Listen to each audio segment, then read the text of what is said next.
Bonjour à chacun, chacune. C'est une grande joie d'être avec vous ce matin. Sans doute certains rentrent de vacances. Nous rentrons de vacances. On était 2 semaines dans les Alpes et c'est une joie de revenir. Il faut que je trouve la bonne page dans ma Bible. Voilà. Un petit sondage pour introduire. Qui était là, enfin, qui fréquentait cette église il y a 7 ans? Levez la main. 1, 2, 3, 4, 5, 6, 7, 8, 9, 10. Ok, 11, 12, allez. Les Lemos aussi, vous étiez là. Pas beaucoup, hein. Il y a 7 ans, moi, j'arrivais comme pasteur dans cette église. Et j'avais prêché un message que je vais en quelque sorte revisiter, mais prêcher à nouveau ce matin. C'est André Eicher qui aurait dû prêcher ce matin, et puis il a une bronchite post-Covid. Donc il est malade à la maison, toute la famille reste à la maison, et on vous laisse à la maison, les amis, avec votre Covid. Ils peuvent peut-être nous regarder, sans doute, là, en ce moment. Donc ils sont avec nous en esprit, mais absents. Alors quand André a donné la nouvelle, j'ai dit, bon, ok, je vais reprêcher un ancien message, et pourquoi pas le tout premier message que j'ai prêché ici il y a 7 ans. Le titre de ce message, c'était le suivant: la vie, c'est comme une boîte de Toblerone. Et alors, on va expliquer ça. Certains se rappellent de ce message? Ah, il y en a qui se rappellent. Vous vous rappelez à cause de l'illustration, hein. Le reste, vous vous rappelez pas forcément, mais je comprends, hein. Moi aussi, je me souviendrai absolument pas d'un message entendu il y a 7 ans. Les 3 arrêts. Ah, bravo, joli, magnifique. Eh bien, on va voir ça ensemble. On va méditer ensemble une parabole que Jésus a enseignée quand il était sur cette terre. Qu'est-ce que c'est une parabole? Une parabole, c'est une petite histoire qui illustre une grande vérité. C'est une petite histoire de la vie de tous les jours qui sert à montrer des vérités profondes. Et c'est ce que Jésus va faire ici. Il va inventer une petite histoire qui pourrait être réelle, qui n'est pas réelle dans le sens c'est une histoire fictionnelle, mais qui explique, qui permettent de comprendre des vérités incroyablement profondes. La vie, c'est comme une boîte de Toblerone, et on va parler ce matin peut-être des 2 plus grands pièges de la vie chrétienne. D'un côté, le laxisme, et de l'autre côté, le légalisme. Boîte de Toblerone, voilà, vous avez sans doute déjà vu, hein, ça, c'est une boîte triangle. En fait, techniquement, on devrait dire que c'est un parallélépipède rectangle à base triangulaire. Donc ça, c'est le nom vraiment officiel de cette forme. Mais voilà, on va se promener en fait le long de la vie. On va voir que la vie, elle se déroule dans ce sens-là. Et on va se promener le long de la vie sur ce triangle pour voir comment ça fonctionne. Mais ce n'est pas seulement pour faire du fun.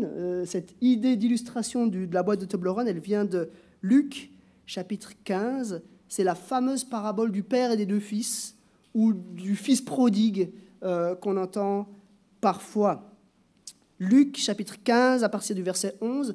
Si vous n'avez pas de Bible avec vous, il y en a tout plein là derrière, dans l'étagère. N'hésitez pas à aller en prendre une. Jésus est en train d'enseigner en fait 3 paraboles un peu similaires les unes par rapport aux autres. Il enseigne la parabole des brebis, de la brebis perdue. Ensuite, il enseigne la parabole de la pièce perdue.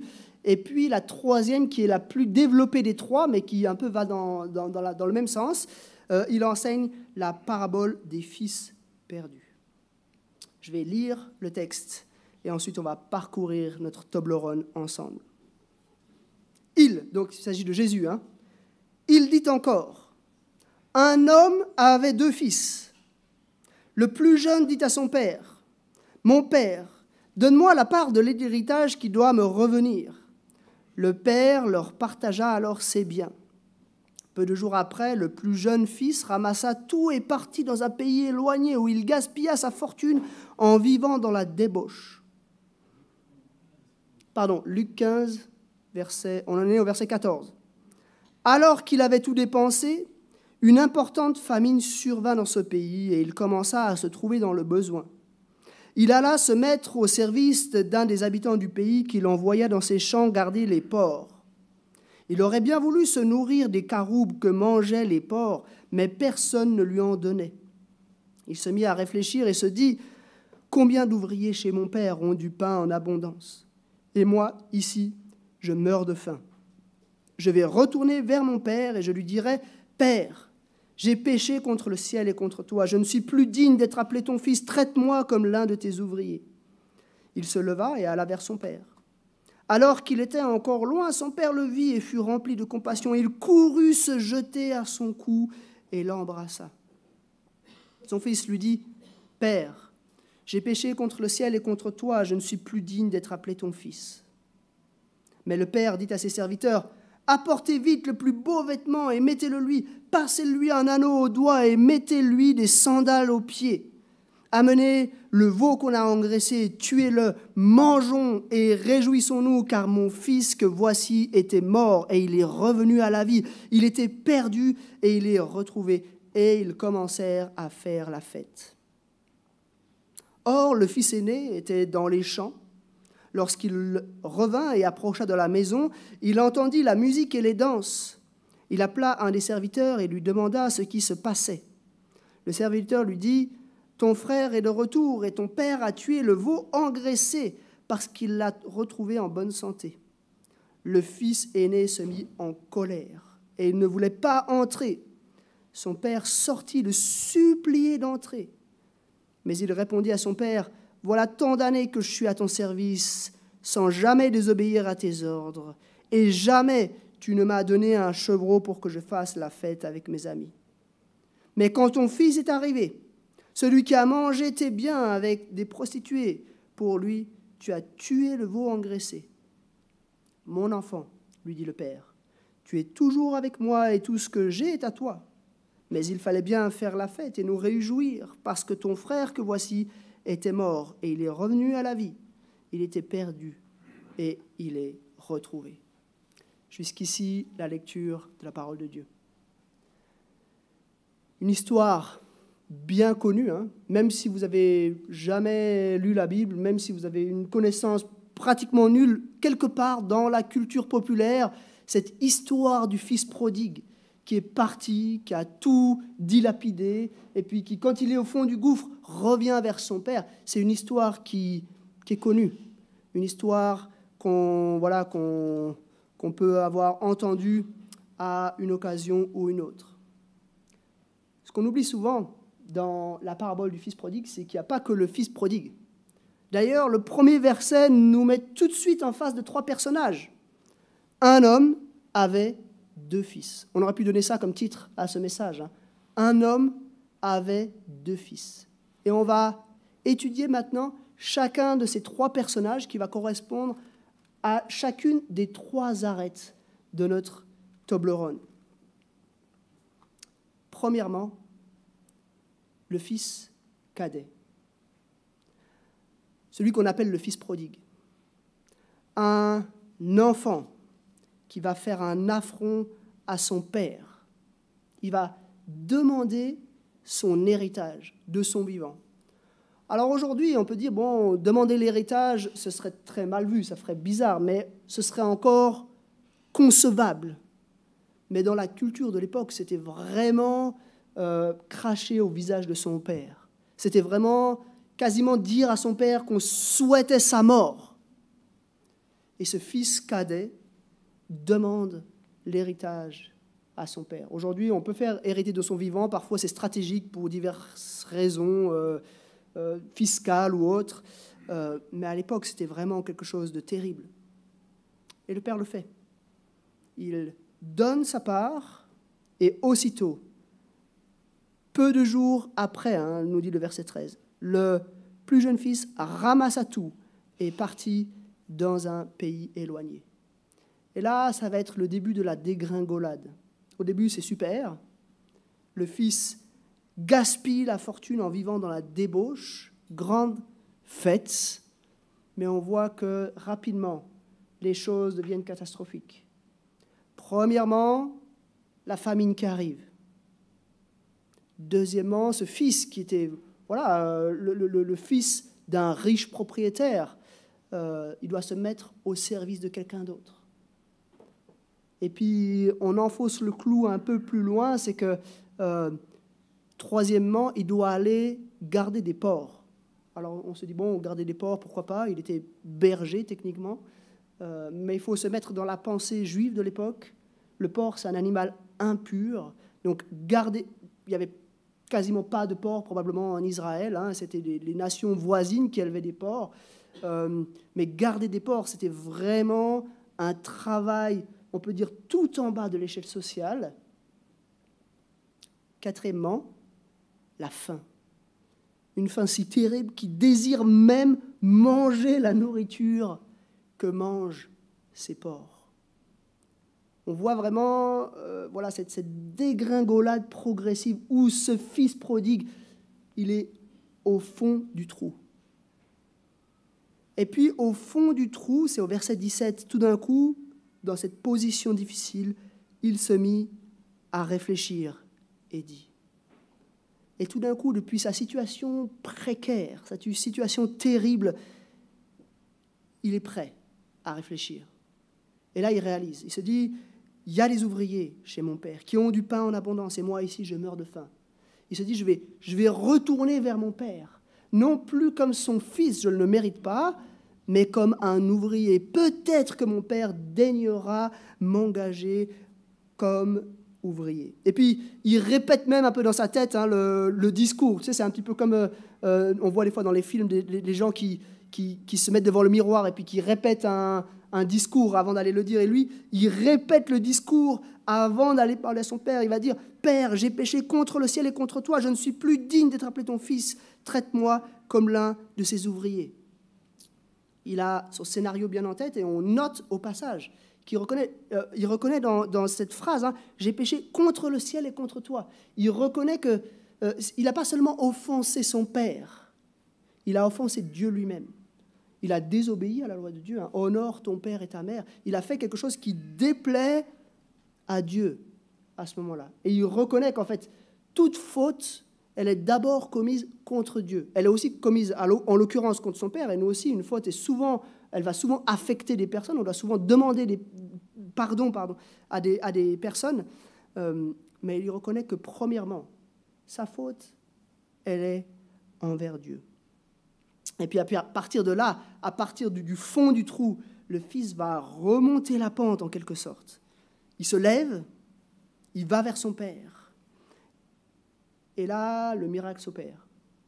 Le père le voit de loin, il est ému de compassion et il vient l'embrasser. On se sera attendu à autre chose, hein, mais le père fait grâce.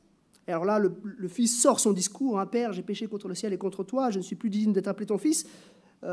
Mais il n'a même pas le temps de proposer de travailler pour lui comme un ouvrier. Le père, tout de suite, allez chercher les beaux vêtements, passez-lui un anneau au doigt. Ça montre, cet anneau au doigt, un rétablissement dans ses fonctions de fils. Mettez-lui des sandales et puis on va faire la fête. Amenez le veau engraissé. Alors aujourd'hui, je ne sais pas ce que ce serait la fête, le champagne et le caviar peut-être. Mais voilà, c'était amener le veau engraissé et la fête commence. Premier fils. Le premier fils, il est illustré par cette arête-là. C'est une des arêtes. Le premier fils, il a voulu comme réussir sa vie en dépensant l'argent de ce père. Il a voulu vivre pour lui-même, en fait. Il a voulu faire ce qui lui semblait bon. Il n'a rien voulu respecter, mais se faire plaisir. Il y a un mot en théologie qu'on utilise souvent pour désigner cette attitude, c'est le laxisme. Le laxisme, c'est le fait de compter sur la grâce de Dieu, mais une grâce à bon marché. Le laxisme, alors des fois on a une mauvaise compréhension de cette notion de laxisme, on dit, ouais, c'est ceux qui comptent que sur la grâce de Dieu, mais on doit compter que sur la grâce de Dieu. On n'a rien d'autre que la grâce de Dieu pour être sauvé. Le problème de ce fils, ce n'est pas qu'il compte que sur la grâce de Dieu, c'est qu'il a une vision amoindrie. Il a une vision comme à bon marché de la grâce de Dieu. Il prend sa part d'héritage et puis il part faire ce qu'il veut avec. Il ne se rend pas compte de ce lien père, fils qui le lie dans une relation d'amour avec son père et qui fait qu'il normalement, son rôle, c'était de rester auprès de son père, de continuer à œuvrer avec lui. Il aurait reçu l'héritage au moment du décès du père, mais c'était ça, sa fonction de fils. Il ne s'est pas rendu compte. Il a voulu la grâce, mais en dehors de toute relation. Il a voulu la grâce, mais pour faire sa propre volonté. Une grâce à bon marché. La voie du légalisme. Et on va voir, à travers ce chemin du Toblerone, 3 voies courantes pour s'approcher de Dieu ou pour réussir sa vie. Ce garçon, il a voulu prendre la grâce comme la grâce comme elle était là, disponible, et puis faire ce qu'il a voulu avec cette grâce. On passe au deuxième fils. Souvent, on oublie ce deuxième fils, mais en fait, le deuxième fils, il prend aussi pas mal de place dans la parabole. On a ce deuxième fils qui rentre du travail, et puis il entend les bruits. Il interroge un serviteur qui lui dit « Ton frère est de retour et ton père a tué le veau engraissé parce qu'il l'a retrouvé en bonne santé. » Et là, sur verset 28, le fils aîné se mit en colère et il ne voulait pas entrer. C'était quoi le problème de ce fils? Et en quelque sorte, on le comprend, ce fils. C'est un peu frustrant. Lui, il était là, lui, il a bossé pour son père, il a été fidèle, il a obéi. Puis voilà que l'autre, là, le petit, il est allé faire la fête, il revient, et puis il a droit à plus d'honneur que lui-même. Mais ce fils aîné aussi comprend mal la relation qu'il a avec le père. Il va plaider sa cause. Bon, le père déjà vient, il dit « Ton frère est de retour ». Ah pardon, ça c'est le serviteur, c'est au verset 29. Le fils répond au père et dit « Voilà tant d'années que je suis à ton service sans jamais désobéir à tes ordres. Et jamais tu ne m'as donné un chevreau pour que je fasse la fête avec mes amis. » C'est un fils qui, en fait, espère mériter. C'est un fils qui, en fait, il ne veut pas cette relation profonde avec son père. Il veut mériter quelque chose. Il veut mériter, là, un chevreau ou quelque chose pour pouvoir faire la fête avec ses amis en dehors de la relation avec son père. Puis le père qui lui répond, « Mon enfant, lui dit le père, tu es toujours avec moi et tout ce que j'ai est à toi. Mais il fallait bien faire la fête et nous réjouir parce que ton frère que voici était mort et il est revenu à la vie, il était perdu et il est retrouvé. » Ce fils ne comprend pas que la vraie bénédiction, c'est justement de pouvoir être avec le Père, d'être copropriétaire avec le Père, de pouvoir fêter avec le Père. Lui, il croit qu'il doit obéir pour pouvoir mériter un chevreau, pour aller faire la fête avec ses amis. Là, on a affaire à la deuxième voie. En théologie, on appelle ça la voie du légalisme. Et parfois, on comprend mal la notion du légalisme. Parfois, on a l'impression qu'être légaliste, c'est vouloir obéir à la loi. C'est pas ça, parce qu'en fait, le chrétien, n'importe quel chrétien, devrait vouloir obéir à la loi. Le légaliste, c'est celui qui veut mériter quelque chose par son obéissance. Quelqu'un a dit, j'ai lu une fois dans un commentaire, j'ai trouvé ça intéressant, que le légaliste, c'est celui qui veut faire de Dieu son client. Ça veut dire qu'on est un peu dans une transaction avec Dieu, dans une logique légaliste. Puisque je t'ai payé par mon obéissance, tu dois me donner en échange un paiement en réponse qui est la vie éternelle. C'est ça la logique du légalisme. Le chrétien devrait vouloir obéir à toute la loi, tout le temps. Ça, c'est ce qu'on souhaite faire. Mais on ne doit pas vouloir obéir pour mériter. On doit vouloir obéir parce qu'on vit cette relation merveilleuse avec le Père. Donc on a deux trajectoires de vie. Une qu'on pourrait appeler le laxisme, qui est illustré par ce fils cadet, et une qu'on pourrait appeler le légalisme, qui est illustré par ce fils aîné. Mais il y a maintenant une troisième voie. En dehors de la voie du légalisme et de la voie du laxisme, il y a une voie qui permet bel et bien d'avoir une relation avec Dieu. Et cette voix, elle est matérialisée dans la parabole par le Père. Souvent, on oublie de parler du Père. Et il faut qu'on revienne en arrière dans notre parabole en parlant un petit peu du Père. Le Père, c'est déjà celui qui accepte l'insulte du Fils. Bon, c'est vrai que si mes enfants me disaient « Écoute, papa, donne-nous notre part d'héritage », bon, premièrement, ils seraient un peu déçus, hein, il n'y aurait pas grand-chose à recevoir, mais quand même, probablement pas que j'accepterais, et probablement que ça me blesserait très, très profondément.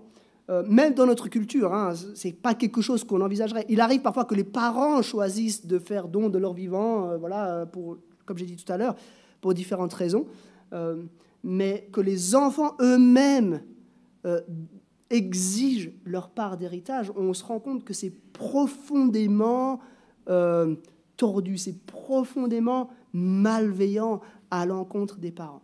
Et alors, voilà, si vous êtes parent, vous comprenez bien l'ampleur du problème. Si vous n'êtes pas parent, essayez de l'imaginer, à quel point ce père est blessé, insulté par son propre fils. Et ces enfants auxquels on donne tout, auxquels on veille et on fait tout au mieux pour eux, c'est vrai que ça peut être... Enfin, je peux imaginer la profondeur de la souffrance de ce père à ce moment-là. Et pourtant, il le fait. Et là, on voit un premier élément de grâce. Il le fait. Il répond positivement, il donne la part d'héritage de ce fils. Deuxième élément marquant du père, c'est au moment du retour du fils. C'est la surprise. Le fils, il avait préparé son discours, il allait proposer ses services comme ouvrier, mais quelque chose se produit au verset 20. Il se leva et alla vers son père, alors qu'il était encore loin. Son père le vit et fut rempli de compassion. Il courut, se jeta à son cou et l'embrassa. Imaginez cet homme qui a été profondément blessé. Enfin, moi, je me mets un peu à la place de ce père. Moi, je pense que je serais resté là. J'aurais attendu que mon fils vienne quasiment un peu à genoux, enfin quand même pas, mais disons, voilà, avec humilité, je serais resté un petit peu les bras croisés comme ça, l'air de dire, je t'avais prévenu. Mais non, ce père, il est là, il est déjà à l'affût. Il espère le retour de son fils. Et puis quand il le voit de loin, il court et il se jette à son cou. Quelle grâce! On voit ce père qui avait soif de cette relation avec son fils. Il avait perdu son fils, et il l'a retrouvé, et il se réjouit. Et puis ensuite, ce père, il va le rétablir. Il va le rétablir avec des nouveaux habits, un anneau, des sandales, et puis ce banquet, cette fête qu'il va donner en son honneur. Il est tellement heureux qu'il veut que tout le monde sache que ce fils est revenu, et il veut fêter le retour de ce fils. Ça, c'est le Père. Le Père, il nous montre... Alors, on va parler dans un instant de qui sont ces trois personnages dans la réalité, mais il montre la grâce. Le fait que malgré toutes les blessures que ce fils a pu lui infliger, il est prêt à l'accueillir à nouveau. Et puis plus tard, ce Père, il montre sa grâce de nouveau envers le fils aîné. Hein. Quand le fils aîné arrive, il se met en colère, et puis c'est le verset 28 qui dit « Son père sortit le supplier d'entrer ». De nouveau, hein, c'est lui qui fait le premier pas. On a le fils qui boude là dehors, et lui, il sort. Puis il ne sort pas juste lui dire « Bon, bah, viens maintenant ». Il sort pour le supplier d'entrer. Et il va rentrer vraiment en dialogue avec ce fils, il va lui expliquer ce qui se passe. Il aurait pu dire, bon, écoute, fils, t'es grand, t'arrêtes maintenant tes histoires, ou il aurait pu juste le laisser dehors en disant, bon, tant pis pour lui, hein, s'il n'arrive pas à se réjouir, moi j'ai fait mes choix, lui s'il veut rester dehors, tant pis pour lui. Non, il fait le premier pas, il le supplie, il lui explique. De nouveau, c'est lui qui va à la recherche de son fils, c'est lui qui va chercher son propre fils. Alors bien sûr, comme j'ai dit dans l'introduction, c'est une parabole. Une parabole, c'est une petite histoire qui illustre de grandes réalités, de grandes vérités, de profondes vérités. Et là, dans cette parabole, on a de la chance parce que c'est assez facile de savoir de qui Jésus parle. Parfois, dans les paraboles, c'est assez difficile d'interpréter, mais là, c'est assez facile. Et en fait, Jésus nous montre toute sa pédagogie. Bien sûr, le Père, c'est Dieu, clairement dans cette parabole. Et d'ailleurs, on a dans les 3 paraboles, celui qui va chercher, c'est Dieu lui-même qui va chercher ses enfants. Et puis, les 2 fils, là, Jésus montre toute sa pédagogie et sa finesse parce qu'il va parler comme à 2 publics en même temps par cette parabole. Et les 2 publics vont en quelque sorte se sentir visés, ils vont devoir répondre à cette parabole en 2 volets, si on veut. Pour comprendre ça, il faut revenir un petit peu plus haut dans le chapitre 15, les versets 1 et 2, je vous les lis simplement, hein. Tous les collecteurs d'impôts et les pécheurs s'approchaient de Jésus pour l'écouter. Mais les pharisiens et les spécialistes de la loi murmuraient, disant « Cet homme accueille des pécheurs et mange avec eux. » Et puis ensuite, Jésus dit ces 3 paraboles. C'est intéressant. On a en fait Jésus qui est là en train d'enseigner, et puis il y a devant lui une première série de personnes qui sont appelées les collecteurs d'impôts et les pécheurs. De qui s'agit-il ? Les collecteurs d'impôts, c'était des gens qui étaient un petit peu à la solde de l'Empire romain, donc de l'envahisseur, et qui étaient responsables de collecter l'impôt pour l'Empire. Donc vous pouvez imaginer des gens qui étaient détestés, parce que non seulement ils prenaient de l'argent, mais en plus ils prenaient de l'argent pour l'envahisseur, donc c'était des collabos. On ne les aimait pas du tout, ils étaient en marge de la société.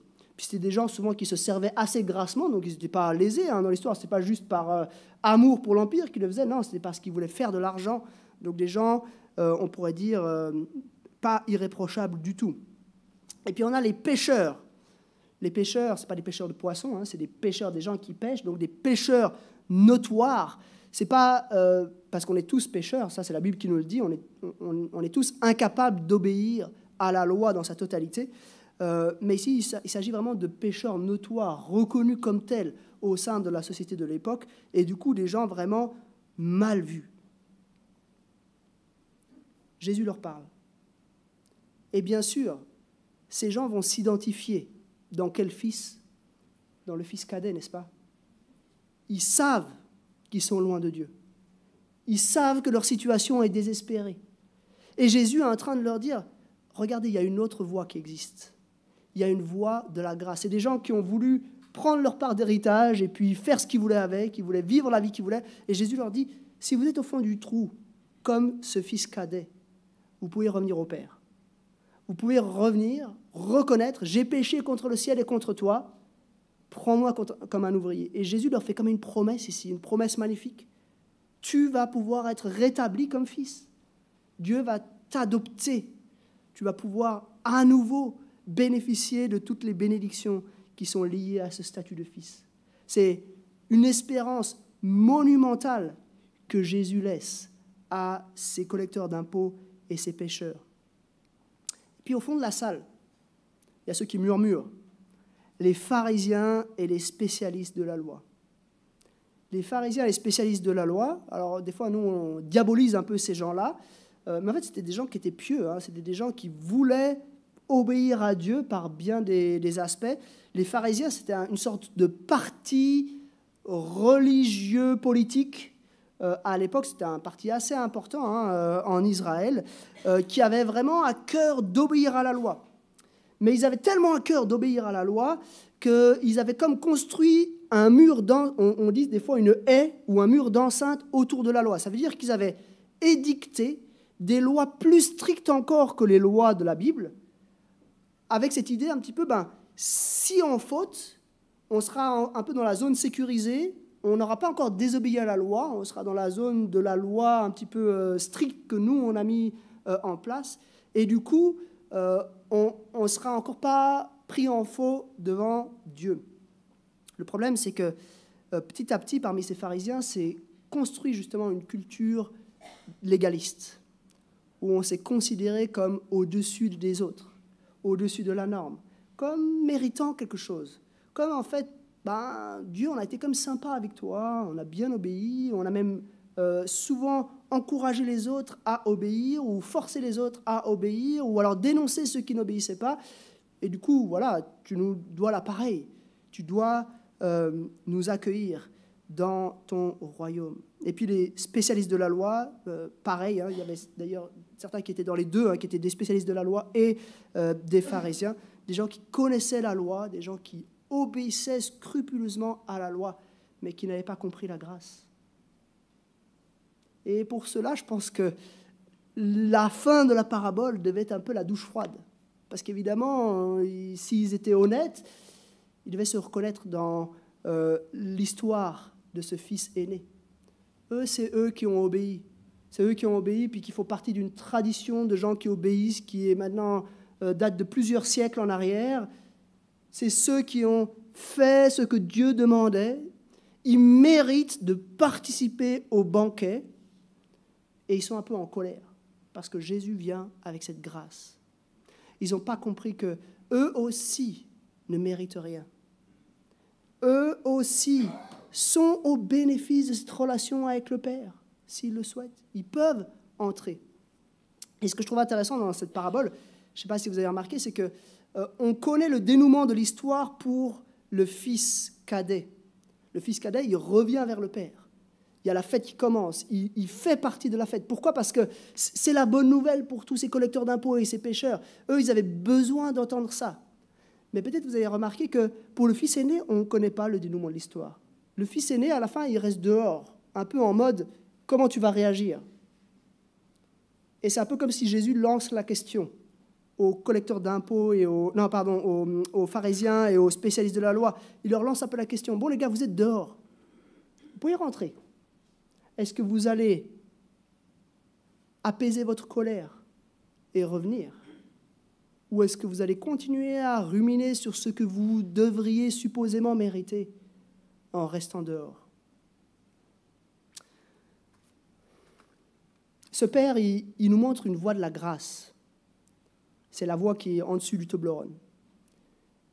Cette voie de la grâce, elle a comme spécificité que ce n'est pas les fils qui font quelque chose, c'est le Père qui fait tout. C'est lui qui sort pour les deux fils. C'est lui qui rétablit le fils cadet. C'est lui qui est prêt à accueillir dans la fête le fils aîné, en fait, qui était là dans la relation avec son fils aîné à travers toutes ces années. C'est lui qui ouvre cette troisième voie.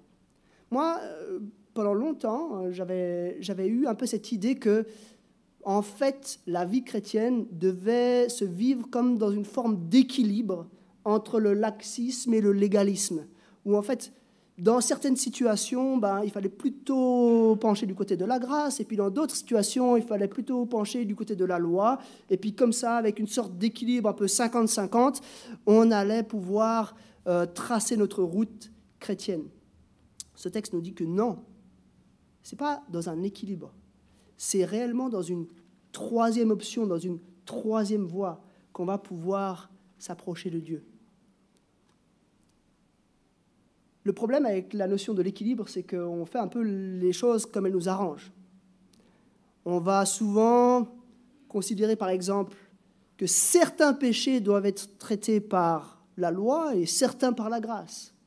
Ou alors, on peut peut-être croire que nos péchés devraient être traités par la grâce et les péchés des autres devraient être traités par la loi. N'est-ce pas ?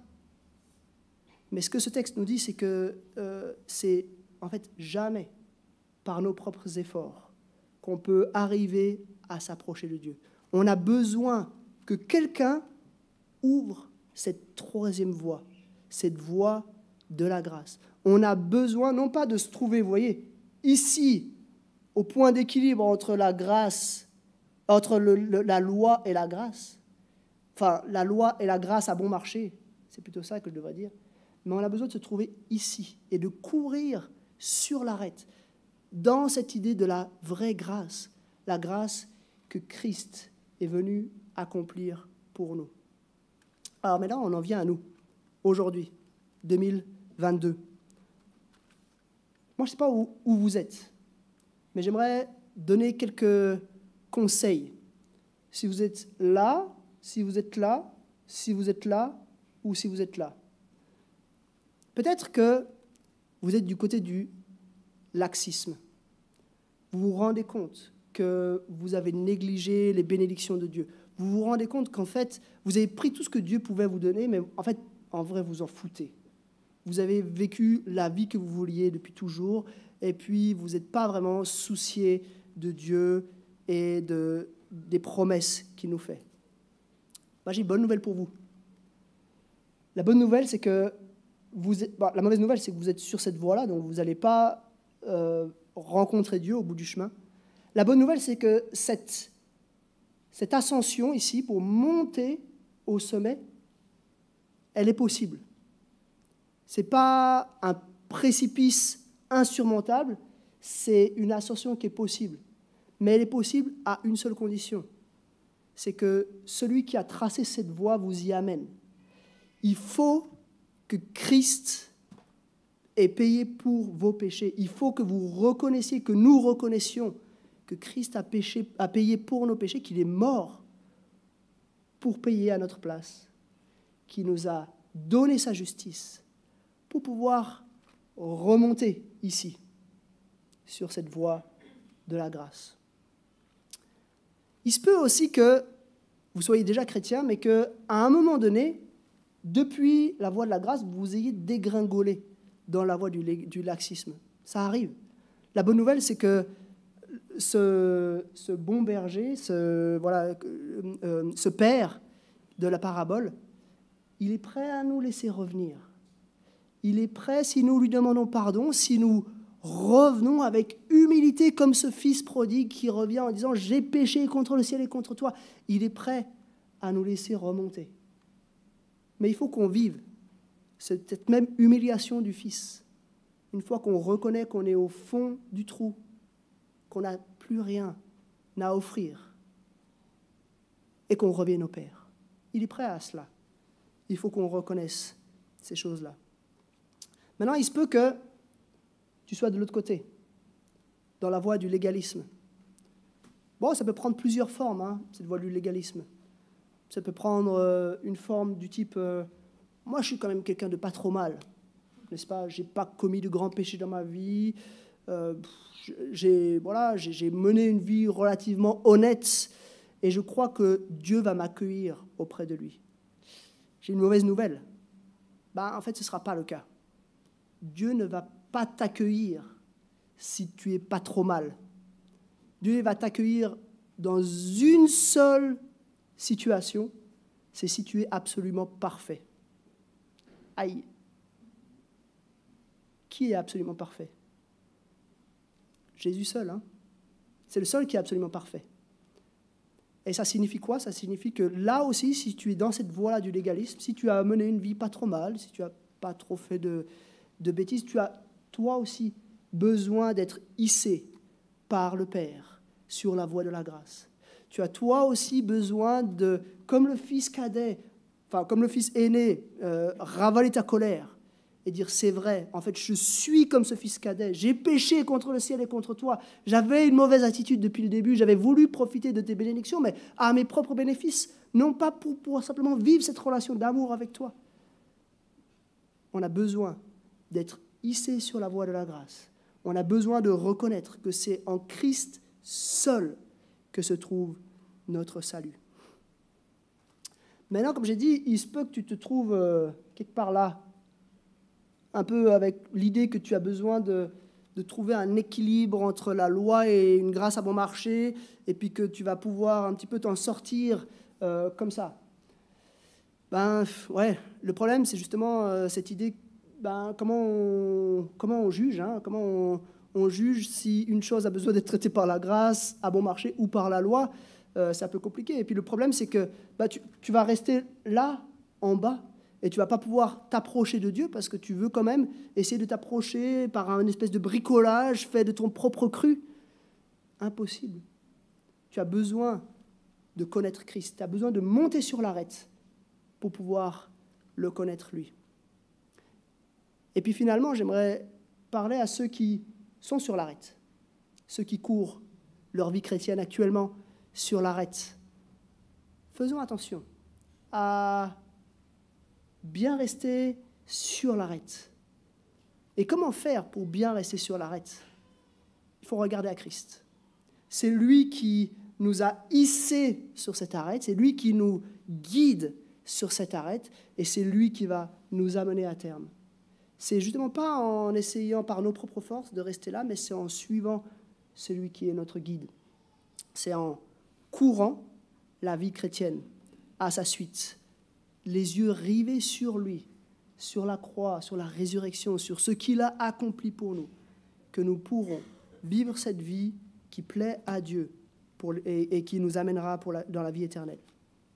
J'aimerais juste terminer en lisant quelques versets dans l'Épître aux Hébreux, chapitre 9, les versets 11 et suivants. L'auteur de l'Épître aux Hébreux a comme mis en mots, mais dans d'autres images, ce que j'ai essayé d'expliquer avec cette boîte de Toblerone. D'ailleurs, la boîte de Toblerone, on pourra la manger tout à l'heure si certains aiment le Toblerone. Lui, il va parler, l'auteur de l'Épître aux Hébreux ici, du temple, du tabernacle. Le tabernacle, c'est l'endroit où on peut aller à la rencontre de Dieu. C'est justement le bout un petit peu de la boîte de Toblerone. Et il nous montre dans ce texte qu'il y en a un qui a ouvert la voie de la grâce véritable, qui a permis que ce chemin existe. C'est Christ. Écoutez ce que l'auteur de l'Épître aux Hébreux a écrit. Quant à Christ, il est venu comme grand prêtre. Ah oui, parce que j'ai oublié de dire, c'était seulement le grand prêtre qui avait le droit d'aller dans le tabernacle pour rencontrer Dieu. Quant à Christ, il est venu comme grand prêtre des biens à venir. Il a traversé le tabernacle plus grand et plus parfait qui n'est pas construit par la main de l'homme, c'est-à-dire qui n'appartient pas à cette création. Et il est entré une fois pour toutes dans le lieu très saint, non pas avec le sang des boucs et des jeunes taureaux, mais avec son propre sang. Il nous a ainsi obtenu un rachat éternel. Voilà ce que Christ a fait. Christ a ouvert cette troisième voie, la voie du Père, la voie de la grâce. Et il nous permet de le suivre sur ce chemin pour que nous aussi, nous puissions rencontrer Dieu, le connaître, et puis, comme il nous a dit dans ce verset, obtenir un rachat éternel. Alors, voilà, je crois que maintenant c'est à chacun de nous de méditer sur la parabole du fils prodigue ou du père des deux fils. C'est à nous de savoir, est-ce que dans certains domaines dans ma vie, je compte sur mes propres forces pour mériter mon salut? Est-ce que dans certains domaines, je néglige le sacrifice de Christ pour pouvoir faire ma propre volonté? Est-ce que j'ai besoin que Christ me hisse à nouveau dans cette voie de la grâce où je comprends qu'il est l'auteur de mon salut? Il a tout accompli pour moi sur cette croix. Et j'aimerais juste qu'on puisse se taire un instant, qu'on puisse réfléchir pour nous-mêmes où on se situe sur cette boîte de Toblerone, et puis qu'est-ce qu'on doit faire pour revenir ou pour venir dans cette voie de la grâce. Je vais juste me taire pendant 30 secondes pour que chacun de nous puissions réfléchir à cela, puis ensuite je vais prier. Prions.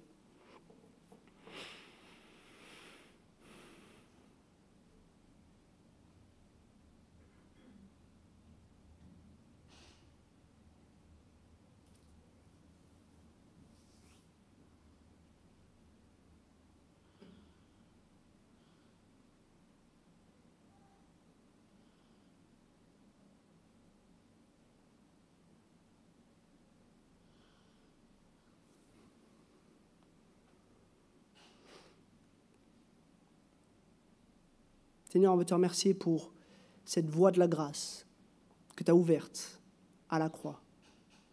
Merci parce que ce n'est pas nous qui étions capables de l'ouvrir, cette voie, c'est toi qui l'as ouverte en envoyant ton Fils qui est mort, qui est ressuscité, qui est revenu auprès de toi, qui plaide aujourd'hui pour nous. et qui nous accueillera pour l'éternité. Je demande pardon pour les fois où nous trébuchons et tombons d'un côté dans le laxisme, de l'autre côté dans le légalisme.